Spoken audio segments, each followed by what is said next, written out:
What's going on, guys? So today I compiled 27 Genesis games that are the must-have defining games in my mind for the system. These are my favorite games I've ever played for the system, and if you are starting out collecting for the Sega Genesis and you're like, I don't know what games to get, this will hopefully guide you into getting the right collection. And in my mind, I could have no other Genesis game but these, and I'd be set for life. So anyway, guys, let's get started. First games I'm going to be talking about here is the Streets of Rage trilogy, and this is kind of an obvious pick, but these are the greatest beat 'em ups for the 16-bit generation as far as a trilogy goes. These are great. I do like the Final Fight trilogy, but those games are incredible. I have great memories. All of them are good. People do say that you know, the second one's the best, or they like to debate about it. I like them all. You can't go wrong with either of them. Okay, next, Castlevania, kind of the black sheep of the Castlevania series. However, I love the fact that you can pick two different characters that play differently with different weapons, and it's very important to pick that right character for the different level to make sure you can actually beat the boss and stuff like that. Anyway, this game's incredible. I love it. It's such a hidden gem, and people I think people on YouTube have previously commented that they hate that I like this game so much, but I love it. I love it. Okay, really cool platformer, Kid Chameleon. A lot of you guys know about this game already.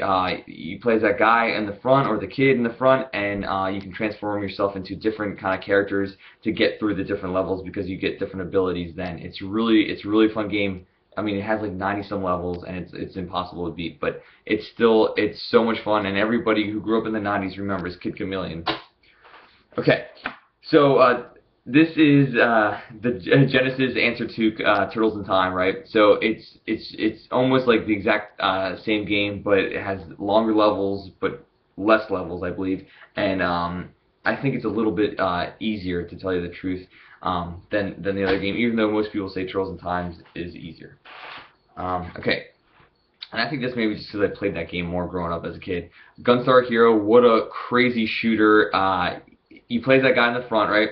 And when you're going through the levels, you can hang on like branches, you can slide, you can do all kinds of crazy dash moves and stuff like that. It's such a cool kind of twitch platformer, if that makes sense, but it's so much fun. You get different kind of abilities as far as the guns go too, that have like homing missiles and kind of like bombs and stuff like that. So it's a great game. I would definitely recommend it. It's challenging, but again, it's rewarding. It's a lot of fun. Okay, everybody knows this game, Toe Jam and Earl. What a great classic game for the Sega Genesis. Okay, talk about the Flintstones games a lot by Taito. Love these games. They're fantastic. You can't go out without this game. Okay, another fantastic beat 'em up on the Sega Genesis. I love this game. You can play with anybody. You know, easy to play, tough to master kind of game. It's fantastic. Okay.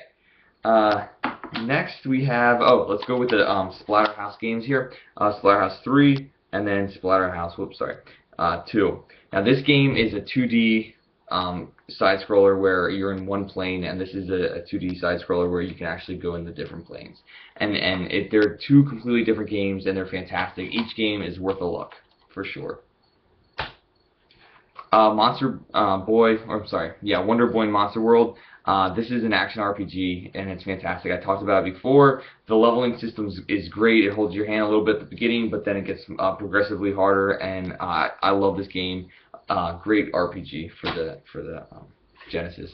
Probably the best Ghostbuster games ever. It's a 2D platformer kind of shooter kind of game. Challenging, but a lot of fun. Okay, here's Troubleshooter.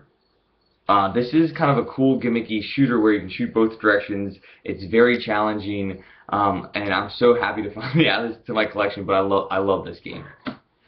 Okay, Quackshot, a fun platformer by, I'm not sure who this is by, but I love these Disney games. I love them.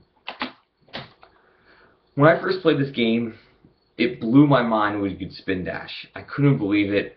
all I wanted to do was just play this game and spin dash up around the circles and or whatever those things are called, and do the like little 360 things. It's incredible. So I have the best memories playing this game as a kid, and that's the only Sonic game in my collection here that I'm going to talk about. Sunset Riders is a fan-freaking-tastic side-scrolling shooter co-op game. You have to play this with a buddy. The Konami code works for it. It's very challenging, but this game is easier than the actual Super Nintendo game, so I'd recommend the one on the Genesis if you're not that skilled at shooters. Okay, Michael Jackson's Moonwalker, just funny game. It's a funny game, and it's also fun.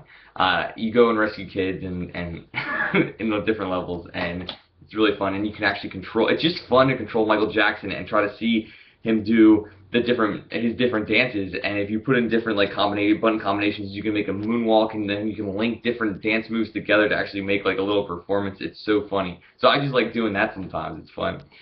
Okay, best puzzle game ever, Dr. Robotnik's Mean Bean Machine. Incredible game. Highly recommended. It's that good.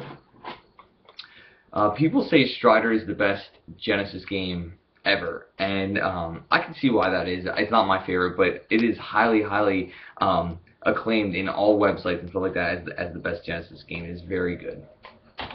Okay, Contra Hardcores. This is, you know, Konami knew what they were doing with these Contra games on the, you know, in the 8-bit and 16-bit days. These games are incredible. I love the game for the Super Nintendo, and Contra Hardcores is a must-have. And they're the same kind of 2D scrolling shooter games, but they're very different. So it's definitely worth a look. And last but not least, just the all-time hidden gem for the Sega Genesis is this game, Alicia Dragoon, and everyone's starting to, you know, realize this game's incredible. So anyway, that wraps it up. Hey guys, thanks so much for watching, and I hope you enjoyed it. And I'm probably going to do this same kind of video for the Nintendo very soon, so stay tuned.